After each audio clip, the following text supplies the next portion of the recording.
Hi friends, welcome back to my channel middle class Nani. ఈరోజైతే మనం కొర్లకొంటలోని గంగమ్మ గుడి పక్క సందులో అయితే ఈ యొక్క దేవి నవరాత్రులు అయితే అంగరంగ వైభవంగా నిర్వహిస్తున్నారు. 11 రోజుల పాటు అమ్మవారికి విశేష అలంకరణలతో ఈ యొక్క దసరా నవరాత్రులు అయితే జరగబోతున్నాయి.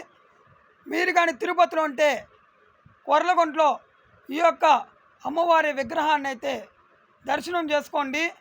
వీళ్ళు ఈ యొక్క విగ్రహాన్ని 11 రోజులు పూజించి 11వ రోజు అయితే ఈ అమ్మవారి విగ్రహం ముందు అన్నదాన కార్యక్రమం కూడా జరగబోతుందంట. చూడండి, చాలా చక్కగా అయితే వీళ్ళు ఈ యొక్క విగ్రహం ముందైతే సెట్టింగ్ అయితే వేయడం జరిగింది.